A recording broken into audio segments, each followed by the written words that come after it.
Hello. So we are in module 3C.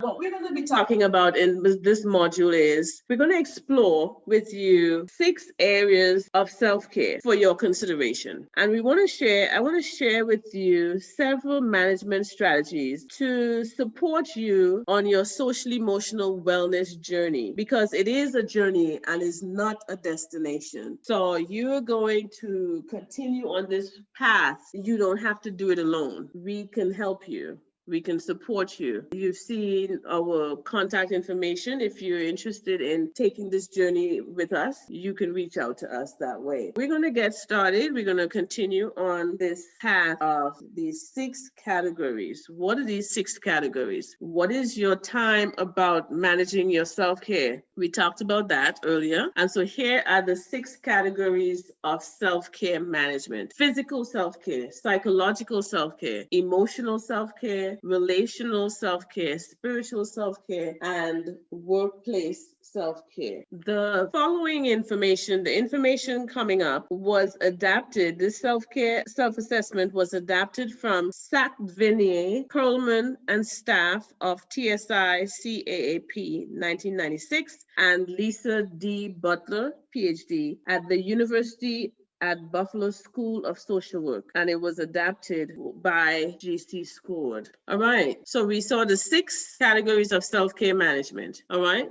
So we have physical self-care management, some strategies. These strategies won't all work for everyone, but it gives you an idea. It's to kind of jog your mind, and you might be doing some of these already. And if you are, good on you. Keep it up. Don't stop. Right? So physical self-care management strategies: eat regularly, make healthy, well-balanced meals, maintain a healthy sleep schedule, engage in relaxing activities before bed, drink lots of water, keep physically active.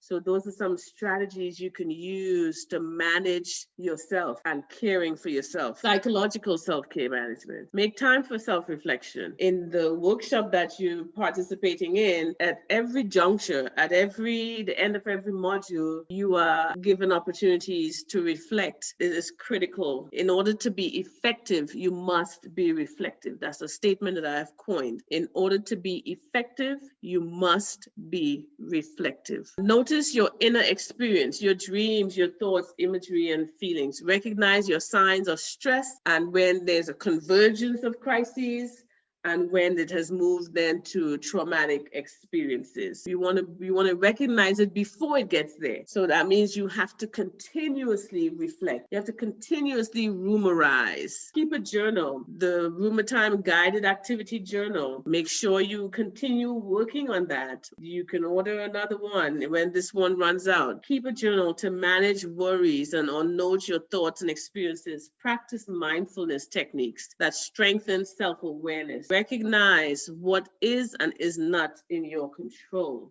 So that's psychological self-care. Let's go at emotional self-care. Some strategies: identify or recognize and seek out comforting activities, objects, people, relationships, and places. Build in time to do things you like, you enjoy, have fun. You're worth it. Feel proud of yourself. When you do something well, say, oh my goodness, I'm awesome. Because you guess what? We were all created to do good works. We are masterpieces. You are a masterpiece. I am a masterpiece. Feel proud of yourself. Just be proud of yourself, just because you, without doing anything, you are a masterpiece. You were created as a masterpiece. Find things that make you laugh. Ask for help. Ask for help. Remember, we're talking about managing, right? Ways to manage so that your social emotional wellness could grow and you could be empowered. It is important to reach out. When you're experiencing inter and intrapersonal imbalance, you want to stop, pause, reflect, recognize, understand, and manage. What are you going to do? How are you going to do things differently? You're going to re-regulate, you're going to redirect, you're going to reassess. You're always in a constant state state of reassessing.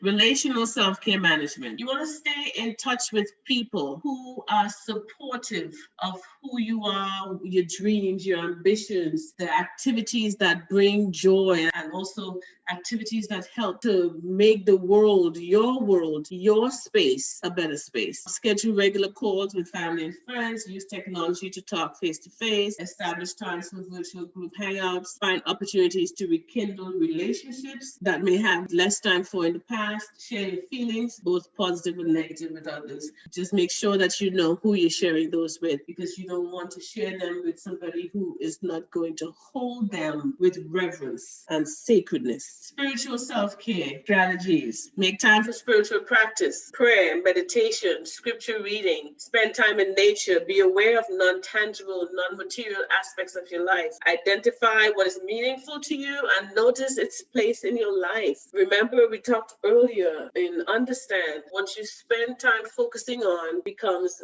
magnified. What is meaningful? Notice what takes priority in your life. Find creative, playful, and joyful ways to express yourself and express gratitude. Gratitude is a healer. Workplace self-care management strategies. Remind yourself of your strengths as you take on new things. Create separation between work and home. Have routine transition breaks. Take a self-compassion break. Remind yourself that this is a difficult situation. You're not alone. Or be kind to yourself. Again, remember, how you treat yourself gives others permission to treat you likewise. Pursue regular learning and professional development. Ask for what you need so that you're able to successfully complete the task that is in front of you or ahead of you. It helps to know that you have the resources, you have the technical support, the guidance, the emotional support to do the work that you do.